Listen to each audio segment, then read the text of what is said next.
Forgiveness, we're always told, is to set us free. Us, yourself. It's the key to unlock you from your own emotional prison. But what if sometimes it's not a key, but just a new lock trapping you in that cycle of pain? What if forgiving someone actually could be one of the worst mistakes you could make? In some cases, forgiveness doesn't heal. It just enables. And it doesn't bring peace. It invites more disrespect. Today, I want to explore 5 times when offering that olive branch could truly be a terrible idea for you. Okay? So let's get into it. Now let's go ahead and address it. I know, I'm blonde. I know, I'm blonde. I was very darkly brunette last time anyone saw me ever in life. I just wanted a change. I really wanted to switch it up in a dramatic way. So nice to meet you.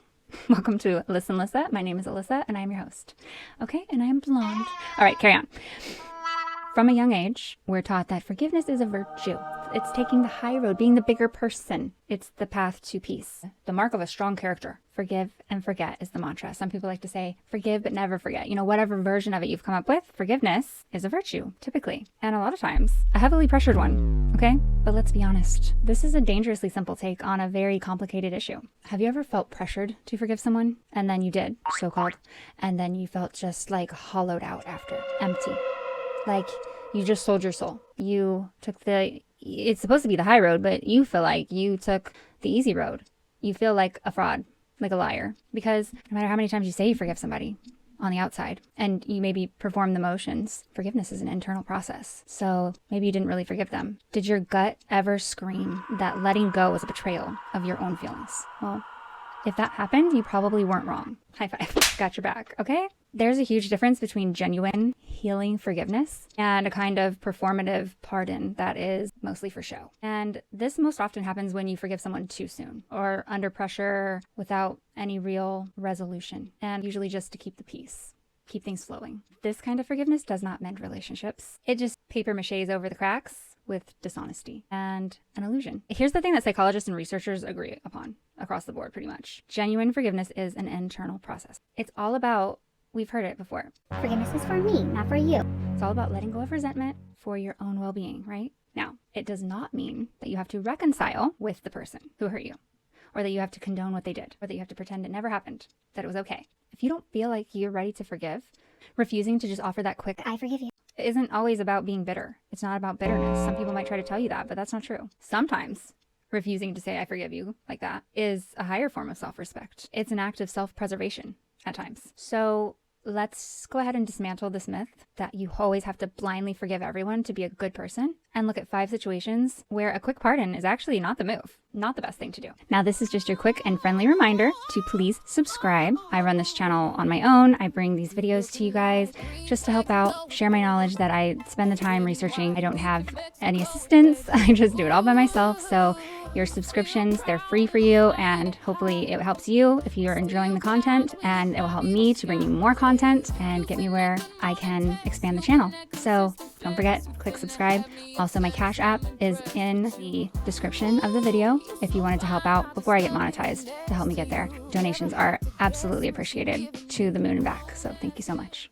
All right. Number 1. All right. The first and most critical time to hold off on forgiving is when the person who harmed you is still a threat to your safety, be it physical, emotional, or psychological. So in situations of ongoing abuse, offering a pardon can be, and likely will be, like 99% of the time. That's not, I didn't check that statistic. I'm just very frequently. Offering a pardon can sometimes be twisted by the perpetrator into being tolerance, or even worse, like permission to continue. Not good in abuse cases. So just think of the classic cycle of abuse. A partner is cruel, they do their abuse on you, and then they deliver this very tearful, seemingly perfect, full of emotion, full of realness, and full of authenticity type of apology that you're looking for, promising it's never going to happen again. I'll never do that again. Please, trust me. I'm so sorry. Please, just give me another chance. I don't know what came over me. I've been having a lot of trouble at work. I'm just stressed out. I will never do that again. You know that's not like me. I know that you push me sometimes. You know you push my buttons. You know you try to. You know, things like that. And then the victim, just like desperate for peace, forgives them. They think, Okay, it was just one time. Anybody can make a mistake. Everybody deserves forgiveness, like one time, right?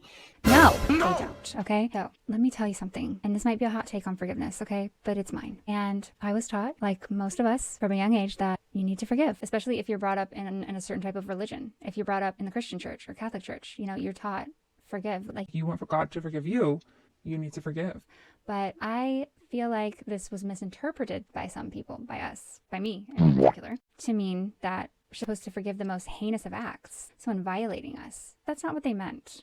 Yes, God can forgive the most heinous of acts, but you, my friend, you are not God. And when someone abuses you, it is not your responsibility to find forgiveness for them. When someone harms one of your family members or causes extreme trauma in your life, you are not required or responsible to forgive that person.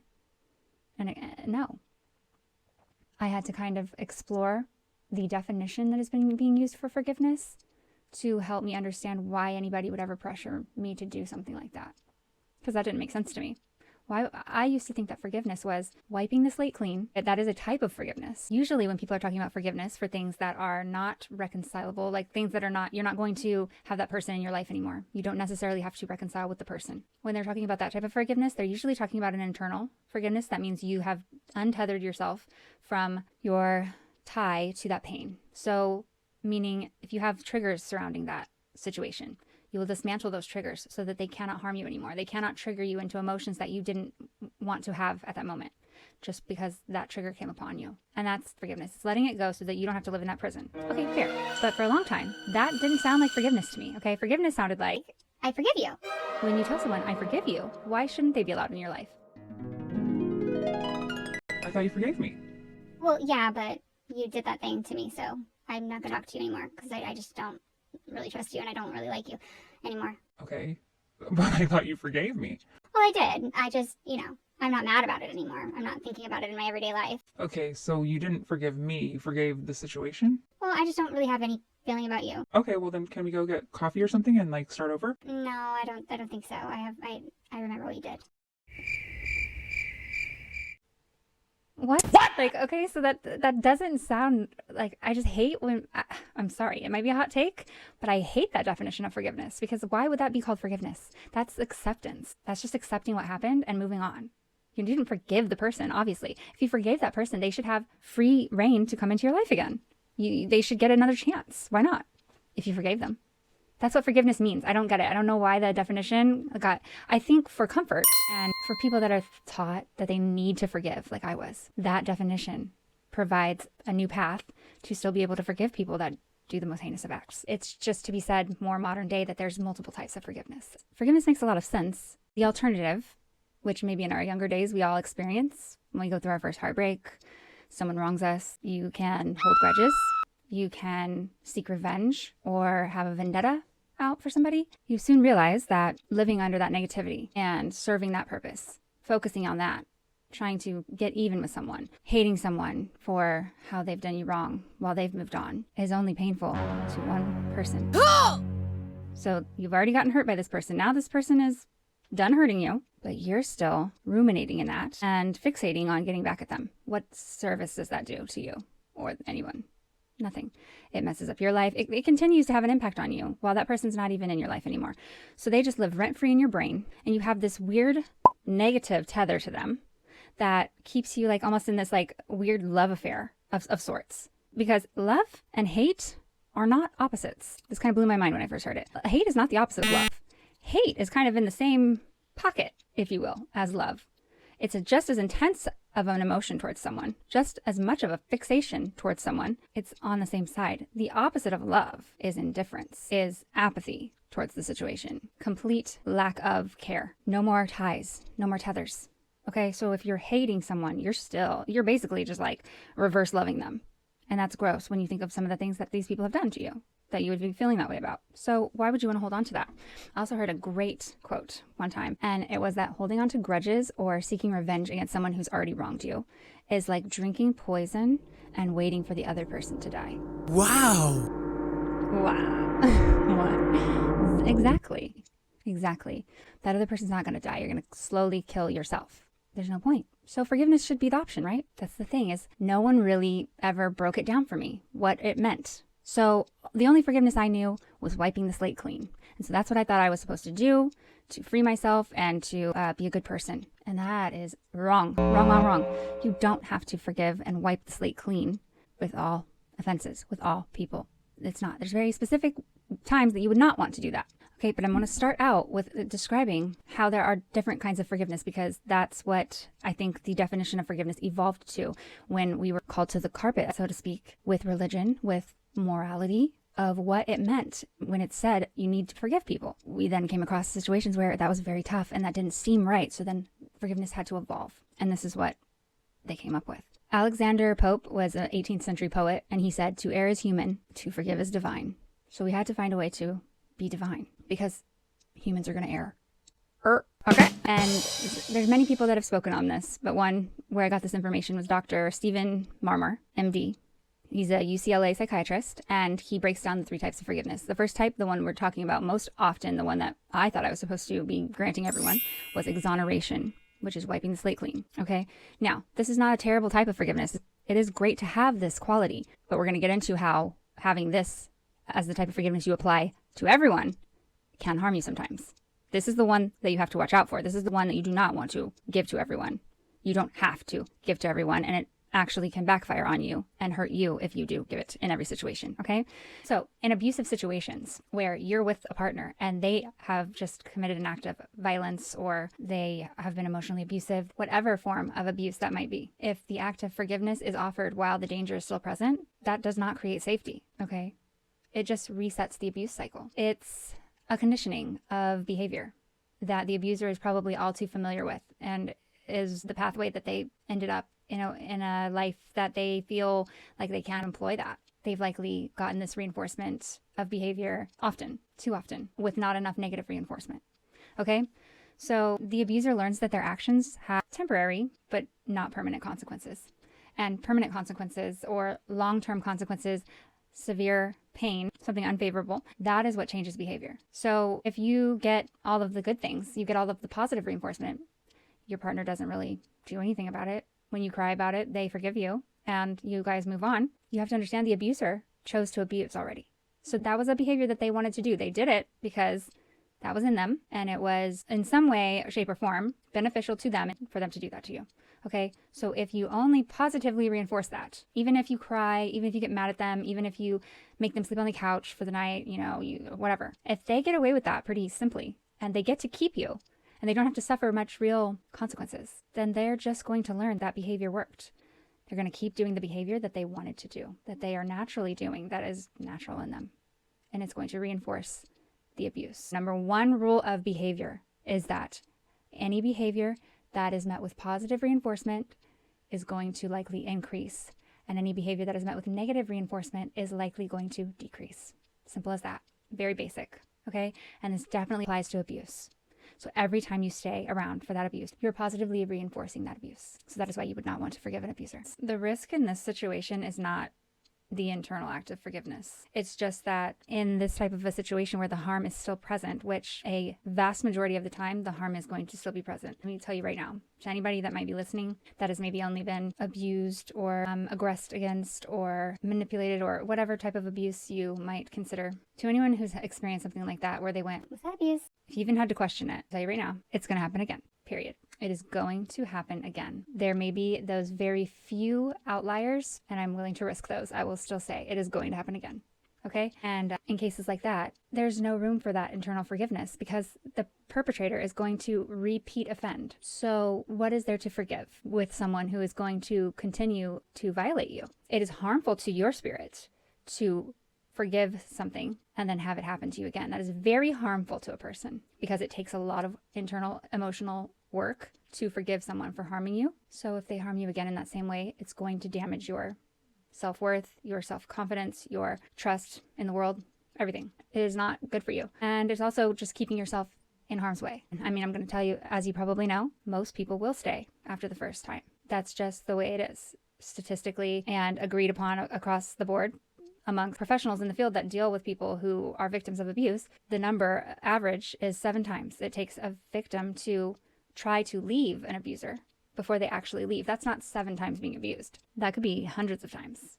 In between each of those 7 attempts, that person's being abused. So it's 7 attempts before the victim usually is able to actually stay away and leave the abuser for good. So chances are, although I will say don't stay, people will most of the time stay after the first few times, but you should not. And the reason is because you're going to get to attempt 7, and there's only 2 ways you leave an abusive relationship. You either leave them by choice or you leave them when they take your life away from you.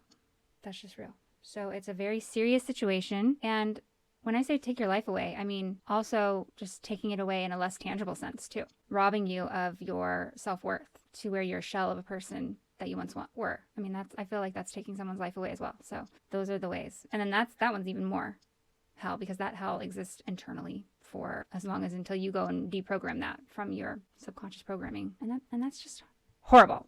I hate it. Okay? So there's no room for forgiveness here. This is not where you want to be forgiving people. So just remember that when someone comes to you after they've harmed you like that, all you're doing if you forgive them is opening the door for them to do it again. And I promise you, I would bet money on it, they will do it again. They will. If you are being abused, I have numbers to help you. It will go locally. They are there 24/7. Please use the numbers in the description if that is the case for you right now. There is help. There is support. There's so many resources. Please utilize those contacts if you need it, okay? I know you might be watching this and saying, well, I hope my partner is the exception. Well, I want to see if maybe they're the miracle. Babe, don't do it. I know it's hard, but they're going to do it again, okay? And if you're married, or even in just a long-term relationship, long-term partnership where you live together, hot take maybe again, but I think infidelity falls into this category as well. Sorry, not sorry. I think infidelity is abuse in a long-term commitment, especially a marriage. So I would consider the same rules apply. You do not want to give forgiveness for that. You do not want to. Those types of things, they don't typically just happen one time. So where's there room to forgive something that's going to happen again? Okay, so choosing not to say, I forgive you, to an active abuser in your life. It's not about holding a grudge, being difficult. It's an act of survival. It's a declaration that you refuse to be a willing participant in your own demise, in your own destruction, that you are not going to forgive and say, you can abuse me. Don't do that. This flower fell off of my orchid and it's so pretty. It's just one perfect orchid. Look at it. It's pretty. So pretty. I wish I could just preserve it somehow to where it would stay as a hair clip forever. But I can't because it's going to probably die. But for now, it's beautiful. Look at it. Okay, back to business. Anyways, forgiveness. Number 2. Second time that forgiveness would not be the best move is when a person who wronged you takes zero accountability. True resolution isn't about wiping the slate clean. It's a two-way street. So again, back to my original point about I thought that forgiveness meant wiping the slate clean. So that understanding had me thinking I would come up against romantic partnerships with someone who would do something that they really showed no remorse for. Even though I knew they should be sorry, I knew that they hurt me and I knew that they were doing me wrong. And they definitely should have owned all the accountability, but they weren't doing it. They weren't taking it. And me having an anxious attachment most of my life, I wanted that closeness back. I wanted to get back to the closeness. So I was always eager to repair the breakages in the bonds. So if that wouldn't work for a while, I can't get them to admit that they were wrong. I can't get them to take acknowledgement and take the accountability and take on the responsibility to mend that. So then I should not have forgiven that. I should have walked away from that relationship. But what did I do? I decided to use my big heart that was taught to forgive, and just be the biggest saint on the planet, demonstrate my sainthood, and just forgive them anyway. And just say, you know what? I'm going to give you the gift of wiping the slate clean so we can just forget about that. Just don't do it again. And I thought, that's pretty amazing of me. Pat myself on the back. Thought I was pretty good-hearted and wonderful. And they would have to appreciate that gift, right? So they wouldn't do it again. No. Every single time I have ever done something like that, no, they did it again. They did not see my gift of forgiveness as a gift. They didn't even care because they never deserved my forgiveness in the first place. You can't do that. You cannot forgive people who refuse to admit their wrongs, refuse to acknowledge what they did to hurt you. A crucial part of repairing that bond or of forgiving that person is the offender acknowledging the harm that they caused and taking responsibility and showing that they are committed to the resolution. If you're going to remain in that relationship, okay? When you forgive someone who refuses to admit that they did anything wrong.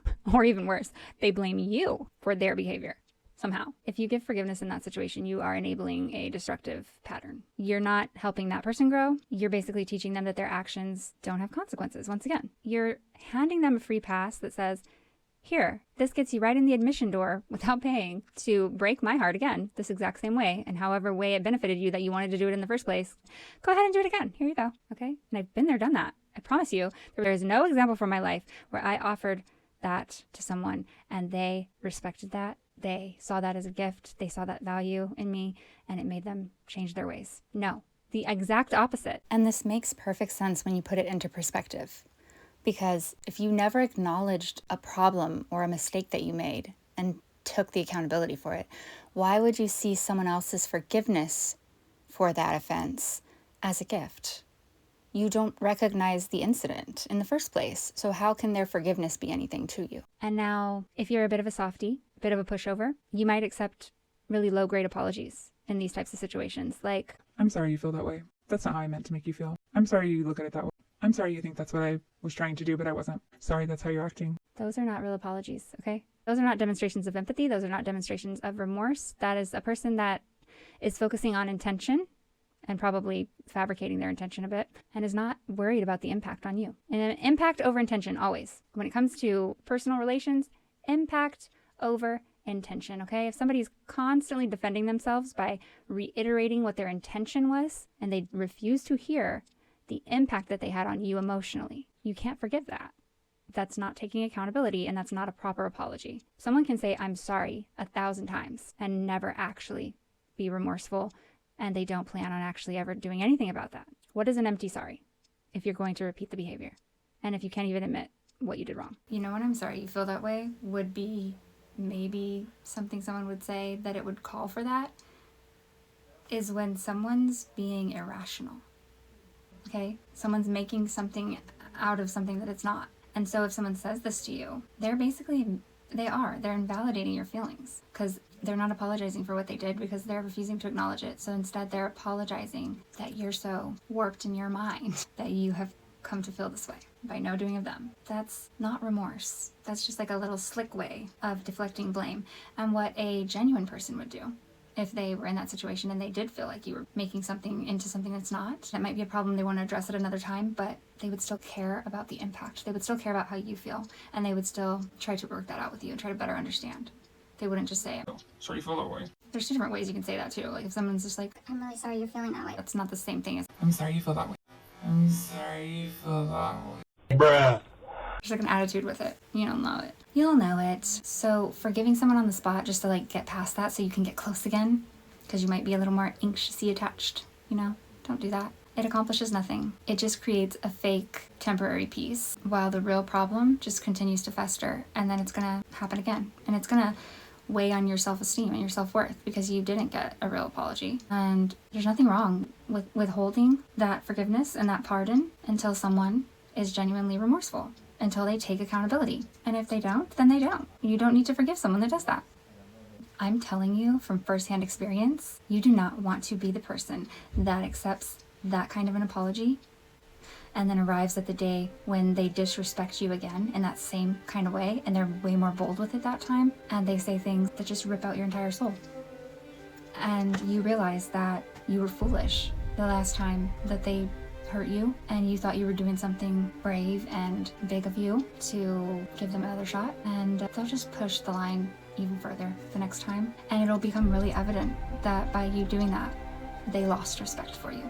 They treated you with even less respect. They started to see you as deserving of less. They felt really no problem with offending you that way. Even worse. You don't want to be there. That is a low place to be and a hard place to recover from. So you are not required to forgive someone who does not demonstrate accountability when they have wronged you, when they have treated you less than you deserve to be treated, and they just don't fully own that accountability and they don't do anything to repair that. That person has no place in your life, in my opinion. It's about honoring your worth and communicating that you're valuable and that your trust is something to be earned, not just expected and toyed with. Now, as usual, none of these things are just black and white, hence the need for the second type of forgiveness. Second type of forgiveness is forbearance. Forbearance is like one of those in the middle places. So it's like somebody said sorry, but they're human You know, if you've ever had a family member that you love dearly, but they got a lot of problems, and sometimes those problems affect other people, and they don't always take full accountability. Sometimes they'll take some accountability in one breath, and the next breath they'll seem like they're putting some of the blame on you, and you're like, Are you sorry or what? Bruh. Dude, and it'll be somebody that's really close to you. Like it could be somebody that you don't want to cut out of your life, and they're not just completely absent of remorse, but they don't give you enough that you're looking for to be able to feel like they won't ever hurt you again. They probably will hurt you again. And that's kind of difficult. So that's when forbearance comes in. It's, I'm going to forgive you. I'm going to let this go, but with a watchful eye, because you could do this to me again. And I'm going to have to put up some boundaries and some guardrails so that next time I avoid some of the pain if you do go down this route again. And I'm going to be watching for that. So this is like the forgive but don't forget situation. Okay? All right, here we are at number 3. Number 3, the third time that forgiveness is a terrible idea, is when you're only doing it because you feel like you have to. This pressure could be coming from anywhere. It could be coming from your family when they just want to keep the peace. Like you're going to be at an event where the family's going to be there and they know there's tension between you and somebody and they're just like,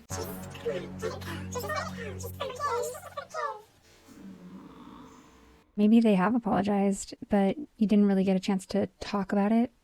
You didn't really get to say what you need to say. And at the end result, you're still mad about it. But so much time has passed maybe that you feel like you can't talk about it. Why are you so mad? Why are you still holding a grudge? Just forget. You should be able to forgive that. Was it that big of a deal? And you're just like, yeah. Duh. but you feel pressured, so you forgive them, but you don't really. This is that hollow forgiveness that isn't authentic and won't last and will end in resentment. And that internal conflict that you're going to have every time you have to fake being okay with them is going to be incredibly damaging to your spirit. Something that takes, I think, a lot of people a long time to really learn, and maybe some people don't ever learn it, is that burying authentic emotions is something you just can never do. They'll just pop up later as something else. Anxiety, depression, or that just like low humming doom feeling that something is wrong, that you just don't even know what it is anymore because you've pushed it so far down. It's especially daunting when it's like a friend group or a team at work or your family wanting you to forgive someone just because there's going to be an event or something, or it'll just make everybody else feel a lot more comfortable. It's like you're trapped. You can either be the problematic one that holds grudges and has a problem, or you can betray yourself by saying you forgive something that you absolutely don't. And then when you choose the latter, you're subconsciously telling yourself that your feelings matter less than maintaining this fragile, superficial harmony that everybody else wants. And clearly they're not thinking about you very much. And what a tragedy when you also don't care about you in that situation. And I've been there. Authentic forgiveness is a personal journey, and no one can pressure you to reach it outside of yourself. You will reach it when you go on that journey and you get there. It's not a public performance. It's not for anyone else but yourself. It's far healthier and far more self-respecting, self-preserving, and the opposite of self-abandoning to just be honest about your anger and honest about where you are with something than to just pretend everything is okay for the peace of everyone around you. It'll never work. Don't do it. It's more harmful than it is helpful. All right. Number 4. Number 4 time when you should not forgive. Forgiving someone just to avoid the conflict, just to avoid the fight, just to get it out of their hair so you don't have to deal with it. Okay, a little bit different. This one is more like a pressure within yourself because you're avoidant of conflict.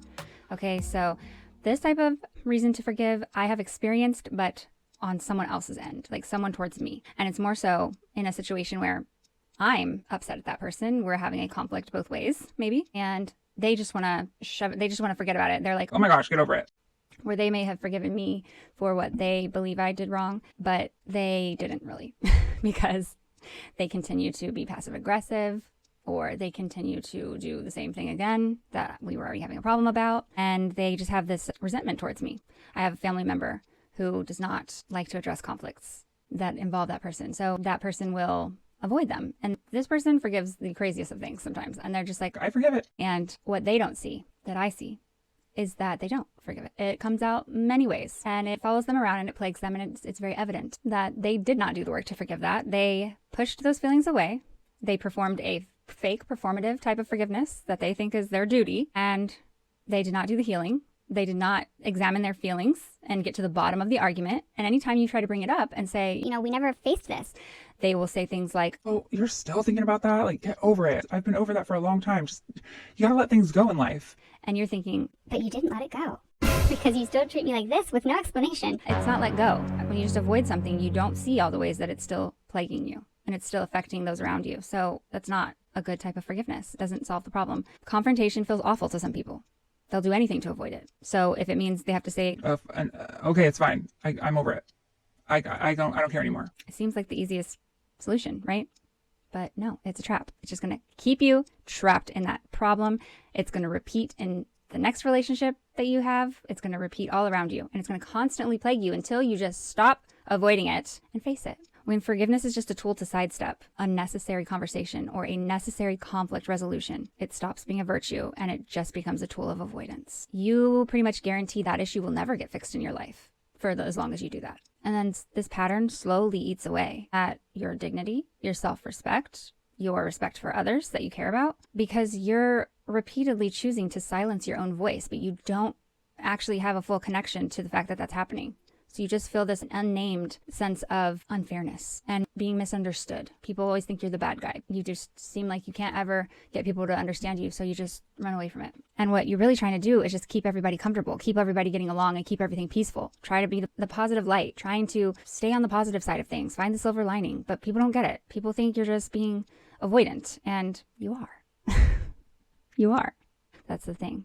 So you rob yourself and the others around you of ever having a true, healthy, connected relationship that can last. Every healthy relationship consists of constant and honest and tough communication, especially when it's tough. That's when the real effort comes out. That's when the real evidence that you care about that person really comes forth. So if you always run away and avoid it, how much can you really care? Holding off on forgiveness until that real honest conversation happens is not about holding on to a grudge or looking for a fight. It's just about looking for a genuine resolution that will last and be meaningful. Finally, we are at number 5, the most profound situation where rushing to forgive is a terrible idea. And that is when you are dealing with serious trauma and you have not had the time and space to heal all the way yet. Okay? In the wake of psychological wounds like assault, neglect, or profound betrayal. And listen, to be profound, it doesn't need to be some monumental front page news information, okay? Someone who got close to your heart and then let you down, that's a profound betrayal. That can hurt as much as someone dying. You know, you grieve that person. You grieve someone that you were attached to that you have to let go of. That's just the way we work, okay? So you don't have to feel bad that you feel like it's profound. Maybe it doesn't seem profound to other people. It's profound to you, okay? And someone just ripped your heart out. That counts. And people who go through that are often pushed to forgive the person who did that to them. And I'll even go as far as to say victim is pushed to forgive the perpetrator in cases of abuse, assault, you know, things like that, crimes. And this is like usually positioned as some kind of final step in their recovery. And this advice, although oftentimes well-intentioned, can be incredibly harmful. And I know this firsthand. This information I'm bringing to you about this is from information I've gathered while researching.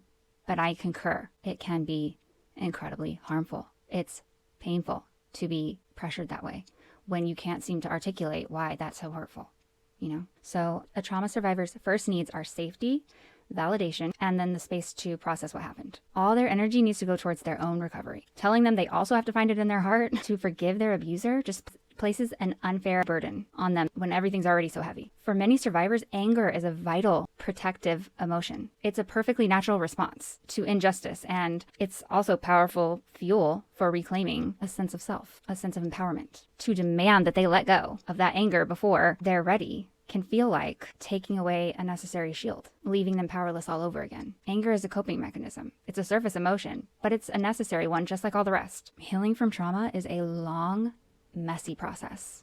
It's not linear. Forgiveness, if it happens at all, must be that person's choice. It's your personal journey on your own timeline. For some people, true healing may never involve forgiving their perpetrator, their abuser, the person who wronged them, their betrayer. And that's completely valid. And we need to start spreading that instead of just Forgiveness, you have to forgive. No, you don't have to forgive someone who assaulted you.